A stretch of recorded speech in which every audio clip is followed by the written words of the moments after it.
마음을 지키며 삽시다.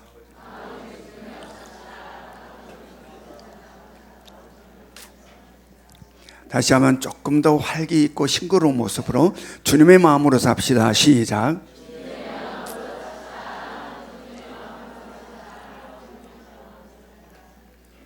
네, 늘 말씀드리지만 우리는 싱그러워야 된다. 아멘. 생선만 싱그러운 걸 좋아하지 말고 나부터 싱그러워야 된다. 나부터. 그래서 여러분 나부터 싱그러워야 돼요.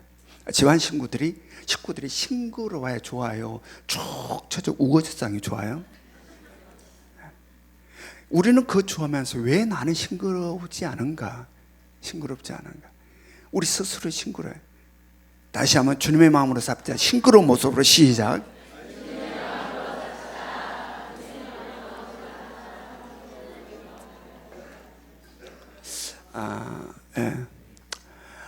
지금 우리가 계속해서 골로새서 말씀을 계속 보고 있어요. 이 계속되는 말씀의 내용들이 뭡니까? 바로 이단들의 유혹과 도전을 받고 있는 골로새 교회를 중심으로 한 라오디게 교회, 히에라볼리 교회 성도들에게 주시는 말씀이에요. 당시 이단들이 공격했던 공격 포인트가 뭐였어요? 뭐에 대한 공격을 집중적으로 했습니까? 기독론, 그리스도가 누구인가에 대한 공격들을 집중적으로 교회 성도들에게 했다라는 이야기입니다. 그래서 그들을 흔들려 했다.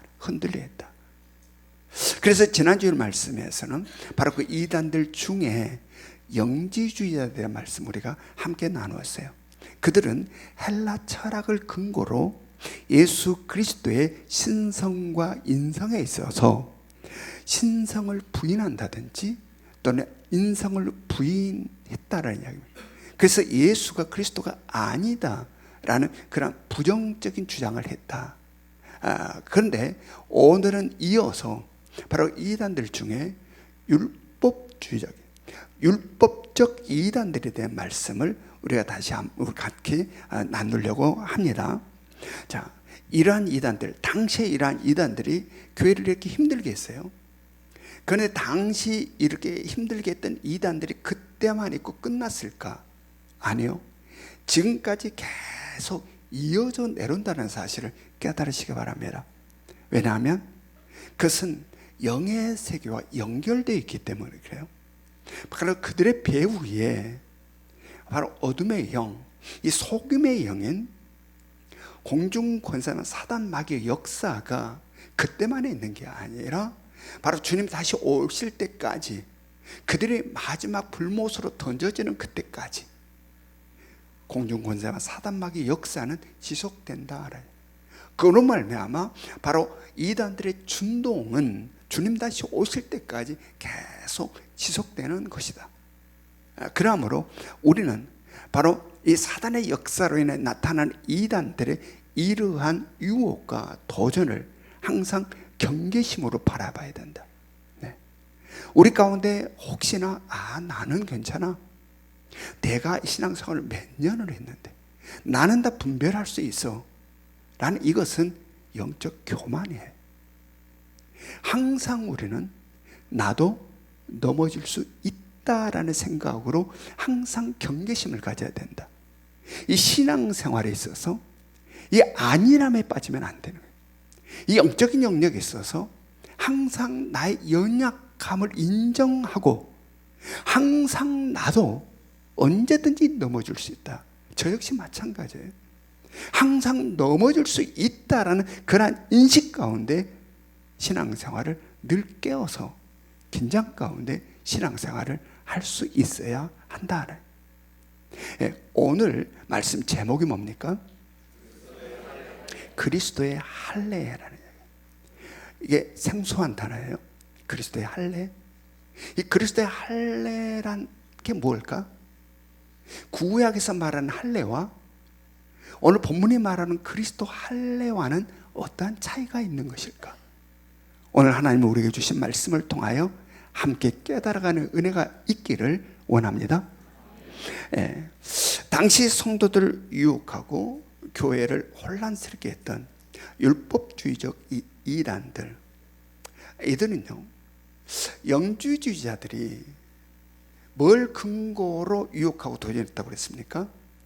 헬라 철학이에요. 영주주의자들은 바로 이 헬라 철학을 근거로 성도들을 유혹하고 도전하고 교회를 혼란케 했어요. 그런데 율법주의적 이단들은 뭘 근거로 그랬냐면 구약의 율법을 근거로 성도들을 유혹하고 도전하고 교회를 혼란케 했다라는 이야기입니다. 이들은 예수 그리스도를 믿었다 할지라도, 즉 예수 그리스도를 믿는다 할지라도 구약 율법에서 이야기하는 음식과 절기와 초하루와 이 안식일 등을 지켜야 한다라고 해요. 지켜야 한다. 예수 그리스도를 믿지만 율법이 이야기하고 있는, 구약의 율법에서 이야기하고 있는 이것들을 지켜야 한다라고 유혹하고 도전을 한 겁니다. 바로 이것은 영주의자들처럼, 즉 영주주의자들이 예수 그리스도의 완전함과 온전함을 부정하는 것처럼 바로 예수 그리스도가 율법을 완성시키셨다는 이 사실을 부인한다, 부정한다. 이 똑같이 그리스도의 공격이에요. 그리스도의 그 온전함과 완전함을 흠집내려는, 그걸 부정하는, 아주 교묘하게 우리가 알지 못하게 침투에 들어온다. 이게 율법주의적 이단들이었다라는 이야기. 그래서 바울 사도는 직접 어떠한 말씀을 합니까? 골로새서 2장 16절 말씀, 골로새서 2장 16절 같이 읽겠습니다. 시작.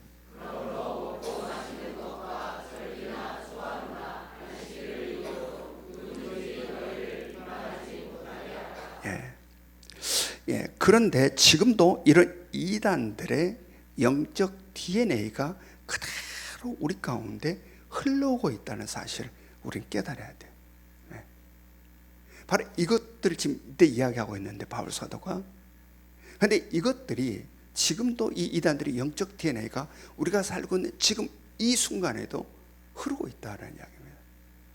이 음식에 있어서는 이 여호와 증인들과 제7일 안식일 예수 재림 교회가 있어요.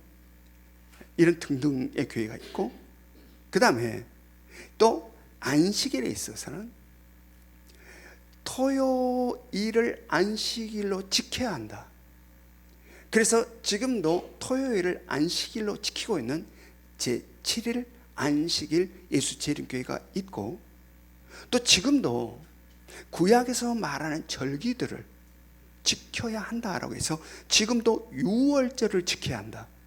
그래서 지금도 유월절을 지키고 있는 하나님의 교회가 있어요. 여러분, 이런 이단들은 이미 명확하게 이단으로 규정되어 있어요. 그런데 이 외에도 이러한 이단의 영적 DNA를 가지고 있는 공동체가 굉장히 많다라는 이야기예요. 굉장히 많다. 왜 그런가? 바로 우리가 살고 있는 이 땅이 성령만이 역사한 게 아니에요. 바로 어둠의 영, 이 공중권세하면 사단 마귀의 역사, 이 속임, 이 역사들로 인하여서 나타나는 현상입니다. 그런데 여러분, 재미있는 것은요, 이런 이단들에 빠져들고 이단들에 넘어가시는 분들이 어떤 분인 줄 아세요? 신앙생활 어영부영하게 신앙생활 하는 사람들이 아니에요. 이 이단들에 빠져들고 이단들에 넘어가는 대부분이 정말 신실하게 신앙생활을 하고 정말 예수를 잘 믿어보고 싶어하는 그러한 갈망이 있는 사람들이 대부분이에요. 그래서 우리는 야, 신기하다, 어떻게 저렇게 신앙 좋으신 분이 이단으로 가버렸지? 왜 그럴까? 왜 그런 걸까? 바로 사단이 그들을 노리기 때문에, 사단이 그들을 목표로 하기 때문에, 그러므로 늘 우리는 경계해야 된다는, 그들의 마음속에 뭐가 있느냐? 영적 호기심이 있어요. 영적 호기심, 영적 우월감이 있어요. 영적 교만함이 있어요. 그러므로 말미암아 빠져드는 경우가 굉장히 많다. 그러므로 우리는 항상 이러한 것들에 있어서 경계할 수 있어야 한다라는 이야기입니다.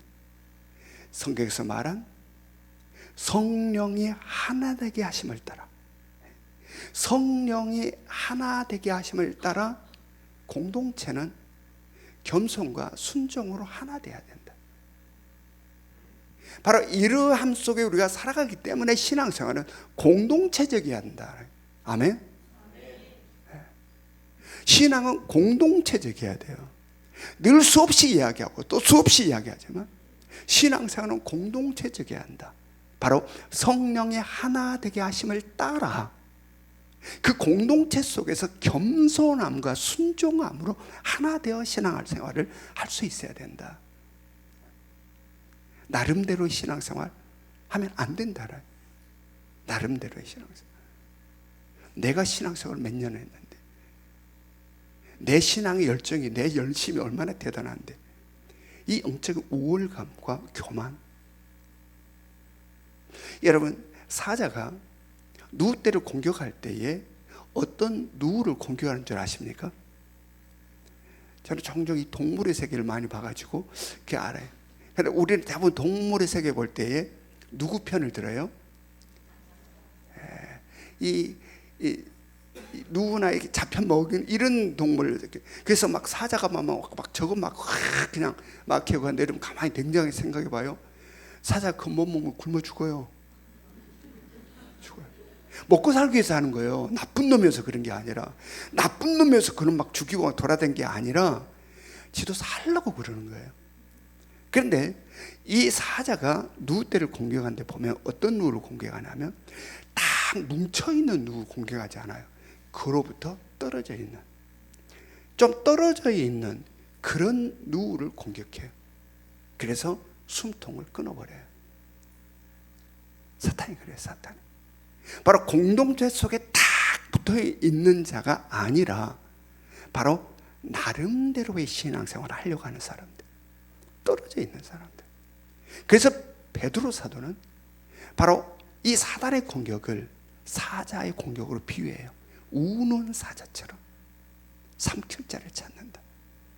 그러면 늘 우리는 바로 공동체적으로 신앙생활을 해야 되고, 나름대로의 신앙생활이 들어온다라면 벌써 나는 영적인 오만함, 영적인 우월감, 영적인 교만이 내 속에 들어왔다라고 인지해야 돼.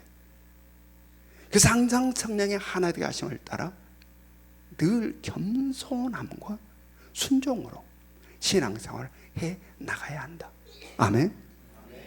예, 오늘 말씀에서는 특별히 율법주의적 이단들이 주장하는 이 할례에 대해서 이야기를 하고 있습니다. 할례. 여러분, 할례가 뭡니까? 대충은 아시죠? 할례는 이 남성들의 생식기 표피를 잘라내는 거. 오늘날로 말하면 무슨 수술이죠? 이 포경 수술. 제가 갑자기 뭐가 알았다가 생각이 안 날 때가 있어요. 오늘날로 말하면 포경 수술과 같은 거예요. 남성의 생식기의 표피를 잘라냄으로써 하나님의 백성된 징표로 삼는 거예요. 이걸 징표로. 그런데 바로 이 율법주의적 이단들이 예수를 믿지만 바로 이 할례를 받아야 된다고 이야기하는 거예요. 예수를 믿지만 할례를 받아야만이 진정한 하나님의 백성이 되는 것이고 구원을 받는다라고 주장한 거예요. 받는다. 여러분, 이들의 주장대로라면 예수를 믿는 여성들은 어떻게 되는 거예요? 이들의 주장대로라면 예수를 믿는 여성들은 어떻게 되는 거예요? 여러분, 이것이 바로 형식을 중요시하는 율법주의자들의 거칠애적인 신앙의 형태다라는 이야기예요. 이 형식을 중요시하는 율법주의자들이 거칠애적인 신앙 형태예요. 바로 이러한 신앙 형태를 주님은, 예수 그리스도는 얼마나 강력하게 꾸짖는지 몰라. 꾸짖는. 이러면 사람 눈에 보이기에는 정말 신실하고 정말 신앙생활을 잘한 것 같이 보이는 바리새인들. 눈에 보면 너무 거룩해. 너무 신실해요. 사람의 눈에 보일 때. 그러나 주님의 시선 안에서는 그들 내면을 꿰뚫어 보는, 모양이 아니라 내면을 꿰뚫어 보는 주님의 시선 속에서는 위선과 가식과 영적 우월감과, 그래서 다른 사람들을 판단하고 비판하고 정죄하는 그들의 내면을 본 예수 그리스도는 그들을 향하여 뭐라고 합니까? 회칠한 무덤이라. 회칠한 무덤. 속은 송장에 썩어서 악취가 가득한데 그 무덤 밖에는 하얀 회를 칠해서 아주 깨끗하고 정결하게 보이는 것 같은 그러한 회칠한 무덤이다. 여러분, 우리들의 신앙이 이러하지 않기를 원합니다. 사람들이 시선에서 신앙생활하면 안 된다는 이야기입니다. 바로 우리들의 마음과 생각을 꿰뚫어 보시는 하나님의 시선 아래서 우리는 신앙생활을 해야 된다. 이러한 위선, 이러한 가식, 이러한 영적 우월감, 그래서 다른 사람을 판단하고 정죄하는 바로 이러함에서 벗어나야 된다. 항상 하나님의 은혜가 아니면 살아갈 수 없는 자의 눈물이 메마르지 않아야 된다. 아멘. 우리는 항상 하나님의 은혜가 아니면 살아갈 수 없는 그 자리를 이탈하면 안 된다는 이야기입니다. 항상 그 자리에 은혜 아니면 한 걸음도 걸어나갈 수 없는, 바로 나의 힘을 인식하며 살아가는 것, 바로 이것이 우리 신앙생활에서 너무너무 소중함을 마음에 깊이 새길 수 있기를 원합니다.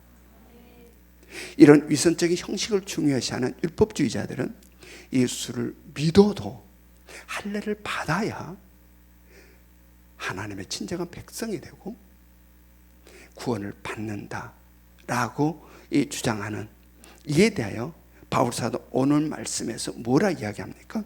자, 골로새서 2장 11절, 골로새서 2장 11절 같이 읽습니다. 시작.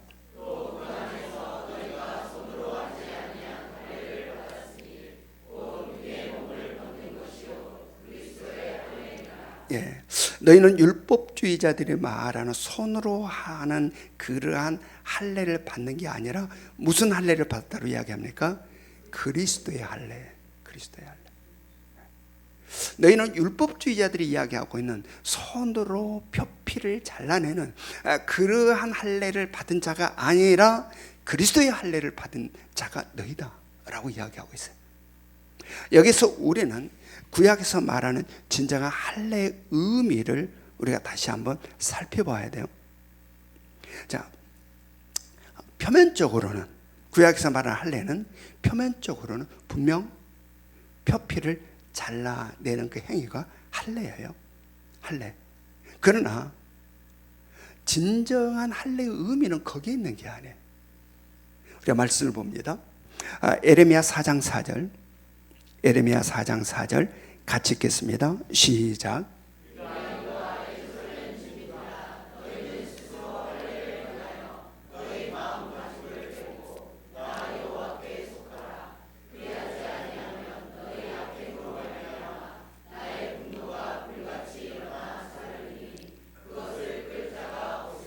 아멘. 진정한 할례는 무엇을 베는 것이 진정한 할례라는 겁니까? 마음의 가죽을 베는 것. 손으로 생식계 표피를 잘라내고 베는 것이 아니라 진정한 할례는 뭐다? 마음의 가죽을 베는 것이 진정한 할례다라는 이야기입니다. 진정한 할례다. 또한 로마서 2장 29절을 봅니다. 로마서 2장 29절 같이 읽습니다. 시작.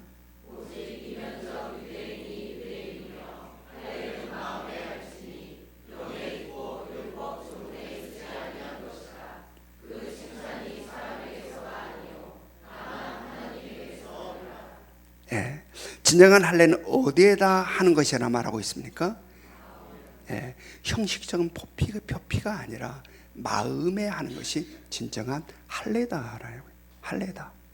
그러하게 오늘 본문 말씀을 통하여서 표면에 하는 이 할례를 근거로 지금 당시에 교회들을 유혹하고 도전하고 교회를 혼란케 하는 이 율법주의자들의 주장에 대하여 바울 사도는 바로 골로새 교회와 라오디게아 교회와 히에라볼리 교회 성도들에게 바로 너희는 바로 표피를 잘라내는 그런 할례가 아니라 마음의 가죽을 베는 마음에 하는 할례를 너희가 받았다라는 이야기입니다. 즉 진정한 할례를 받았다.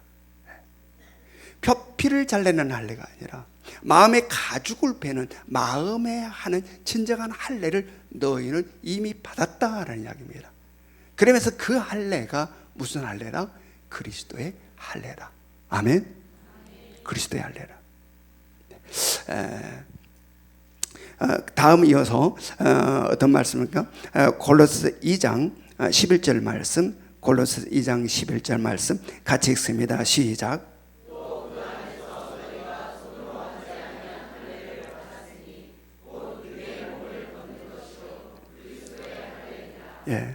그리스도의 할례라고 하는 것은 그리스도 안에서 행해지는 할례이고 바로 표피를 잘라내는 할례가 아니라 마음의 가죽을 베는 마음에 하는 할례가 그리스도의 할례라라는 겁니다. 여기에 대해서 좀 자세하게 다음 이어지는 말씀에서 설명해 주고 있습니다. 자, 골로새 2장 12절 말씀 봅니다. 골로새 2장 12절 같이 읽겠습니다. 시작.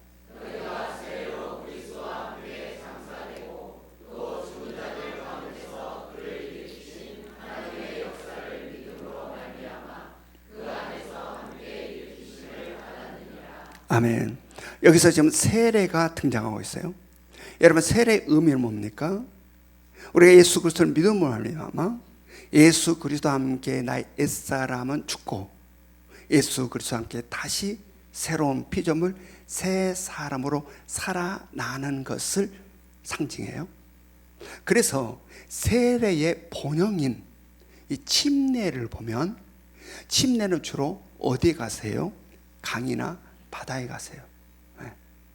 그래서 이 침례 받는 거 강이나 바다에 가서 어떻게 하냐면 물속에 온전히 잠기게 해요. 물속에 쑥 잠기게 했다가 다시 이렇게 세워요. 이거 침례예요. 이것은 뭘 의미하냐면 죄를 씻는다라는 의미도 있으나 죽는다라는 의미가 강해요. 더 본질적이에요. 물속에 들어갔다가 나오는 것이 죄를 씻는다라는 의미도 있으나 더 본질적인 것은 물속에 들어가 죽었다가 다시 살아난다 라는 그런 의미를 갖고 있다라는 이야기입니다.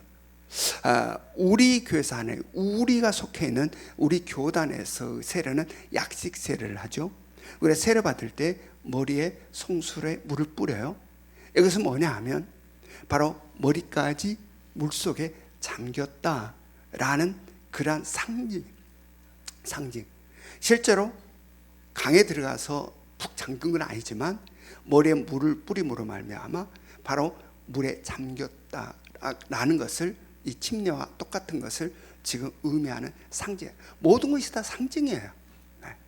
물속에 들어갔다 나온다고 죄가 씻겨집니까? 그것이 잠깐 들어갔다가 죽었다가 살아난 겁니까? 상징이에요. 다 모든 것이 상징이에요. 자, 무엇에 대한 상징인가?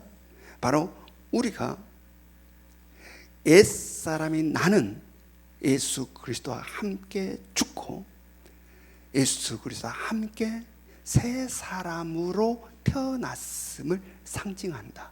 뭐가? 세례가. 아멘. 그래서 바로 오늘 성경은 바로 이 세례를 그리스도의 할례라라고 이야기한 거예요. 세례를 그리스도의 할례라. 근데 우리 여기에서 우리가 주의해야 될 점이 있어요. 바로 이 세례에 앞서서 반드시 선행돼야 하는 것이 있어요.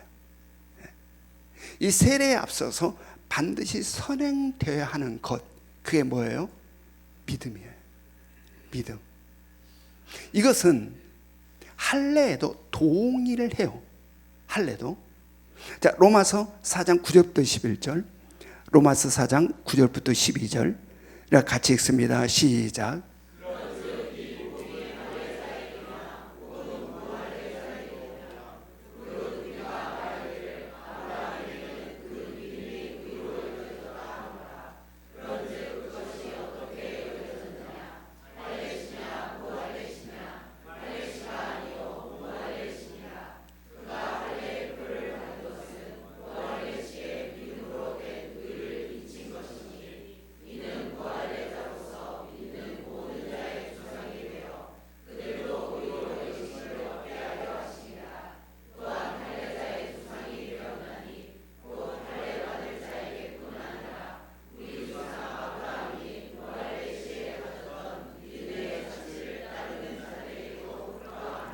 아멘. 자, 아브라함은 믿음으로 의롭게 되었어요.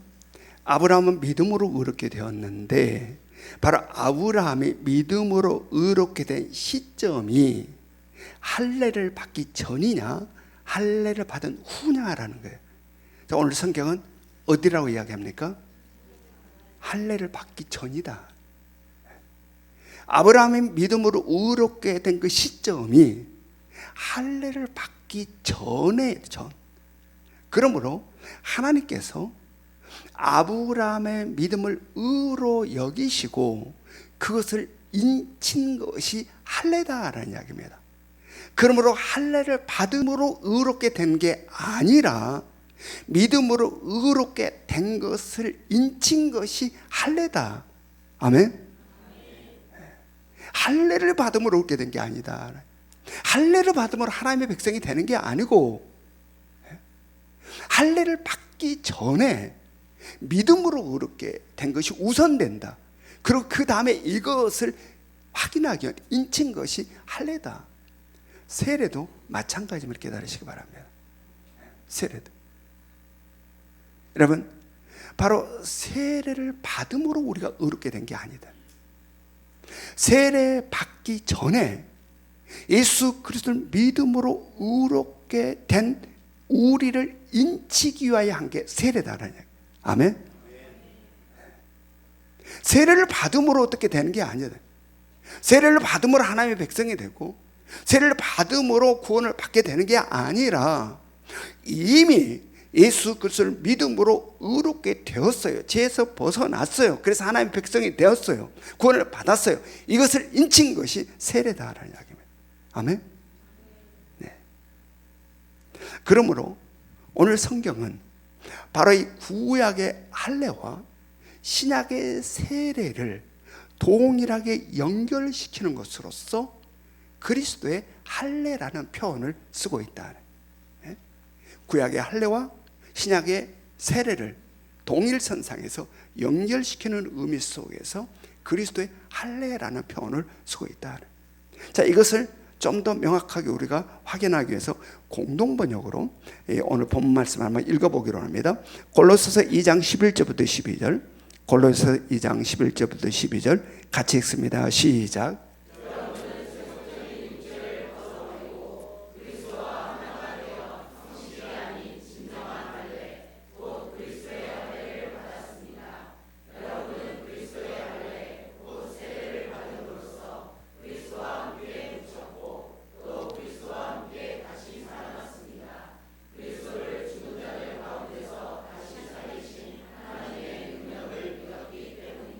아멘. 여러분은 그리스도의 할례 곧 세례를 받았다. 그리스도의 할례 곧 세례를 받았다. 그리스도 할례는 그래서 구약의 할례와 세례, 신약의 세례를 동일선상의 의미 속에, 그 본질적인 의미 속에서 그리스도의 할례라는 표현을 쓰고 있는 거예요. 네. 자, 우리가 여기서 깨달아야 하는 것은 진정한 할례는 손으로 표피를 잘라내는 것이 아니라 마음의 가죽을 베어 마음에 하는 것이 진정한 할례인 것처럼 세례도 마찬가지다라는 이야기입니다. 우리가 세례의 행위로 하나님의 백성이 되고 구원을 받는 것이 아니다. 우리는 형식이 아니라 본질에 우리들의 시선과 마음이 가야 한다라는 이야기. 내가 세례를 받았다는 사실보다 나는 세례를 받았어, 난 내가 세례를 받았다는 사실보다 내가 예수 그리스도를 믿음으로 말미암아 예수 그리스도와 함께 옛사람인 나는 죽고 예수 그리스도와 함께 새로운 피조물 새 사람으로 태어났다는 이 사실에 우리의 시선과 마음이 가야 한다. 아멘.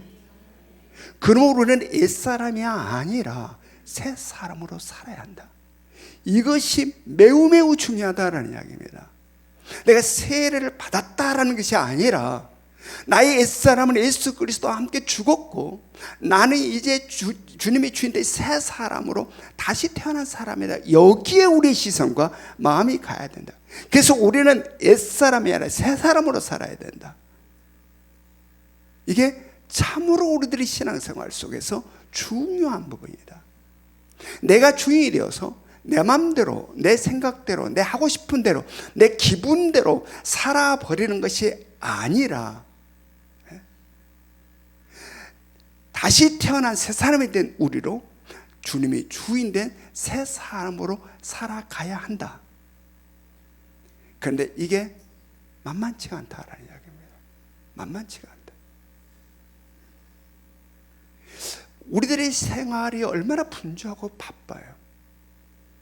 우리들의 삶에 아침에 일어나서 저녁에 잠이 드는 순간까지 참으로 분주함 가운데서 정신없이 살아가는 삶이 우리의 삶입니다. 그리고 이 땅은 어둠의 땅이고 죄로 가득한 세상, 그래서 죄 가운데서 강력한 힘을 발휘하고 있는 어둠의 영, 사단마귀의 역사가 우리를 두르고 있어요. 그러나 그럼에도 불구하고 우리는 옛사람이 아닌 새 사람으로 살아야 한다. 내가 주인 돼서가 아니라 주님이 주인 된 사람으로 살아내야 한다. 그래야 우리를 참으로 사랑하셔서 하나밖에 없는 아들 예수 그리스도를 이 땅에 보내시고 우리의 죄를 그에게 담당시키시고 그로 말미암아 십자가에서 처절한 죽음을 당하게 하셔서 우리를 죄에서 벗어나게 하신 바로 아버지 하나님의 사랑, 아버지의 그 마음, 아버지의 바람처럼 우리도 그래야 그렇게 살아갈 수 있다는 이야기입니다. 항상 기뻐하라, 쉬지 말고 기도하라, 범사에 감사하라. 이것이 그리스도 안에서 너희를 향하시는 하나님의 뜻이니라. 항상 기뻐하여 살기를 원하시는 하나님, 항상 감사 속에 살기를 원하시는 하나님. 어떻게 해야 그렇게 살 수 있다는 거예요? 바로 새 사람으로 살아야, 옛사람이 아니라 새 사람으로 살아야, 내가 주인 되어서 사는 삶이 아니라 주님의 주인 되어서 살아가는 삶을 살아야 항상 기뻐할 수 있고 모든 일에 감사할 수 있다.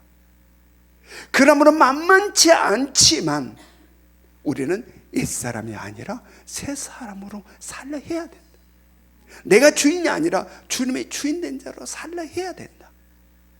우리가 자식들을 향하는 아버지 어머니의 마음 어떠십니까? 여러분들이 자녀를 길러봐서 알잖아요. 애타하는 마음. 내 아들이 행복했으면 좋겠고, 내 아들이 잘 됐으면 좋겠고, 내 아들이 항상 웃고 살았으면 좋겠고. 우리 하나님, 본질의 아버지 하나님은 더더욱 그러시다. 더더욱 하나밖에 없는 아들 예수 그리스도가 이 땅에 보내서 그 처절한 십자가에서 죽게 하시기까지 우리를 죄에서 벗어나게 하시고 바로 그러한 삶을 살게 하시려는 아버지의 그 간절한 타는 마음, 어떻게 아버지가 원하시는 그러한 삶 항상 기뻐하며 모든 일에 감사하며 살아갈 수 있는가? 성령님이 우리를 도우실 것입니다. 우리는 연약하지만 성령이 우리를 도우실 것입니다. 옛사람이 아니라 새 사람으로 살아갈 수 있기를 원합니다. 내가 주인 되어서가 아닌 주님이 주인 되어서 살아갈 수 있기를 원합니다. 그래서 내 아버지, 나를 가장 사랑하시는 본질의 아버지, 진짜 아버지, 그 하나님이 원하시는 그러한 삶을 살아내는 여러분과 제가 될 수 있기를 주님의 이름으로 축원합니다. 우리 적용 질문 같이 읽습니다. 적용 질문. 자, 1번 시작. 2번 시작.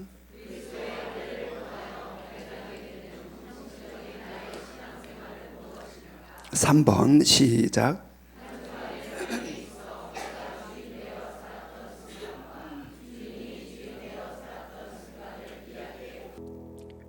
지금은 우리 주 예수 그리스도의 은혜와 하나님 아버지의 끝없는 사랑하심과 성령님의 감화감동 역사하심이 형식에 치우치지 아니하며 본질의 우리들의 시선과 마음이 가기를, 그리고 또한 우리들의 마음을 언제나 꿰뚫어 보시는 주님 앞에서의 신앙생활, 그래서 형식이 아니라 내 있는 본질을 바라보며 내가 예수 그리스도와 함께 옛사람이 죽었고 이제는 예수 그리스도와 함께 새로운 피조물 새 사람으로 태어났으니 옛사람에는 새 사람으로 내가 주인이 아닌 주님이 주인된 자로 살기를 소망하는 이 자리에 모이는 모든 성도들 머리 위에 지금으로부터 영원토록 함께 하시기를 간절히 축원하옵나이다.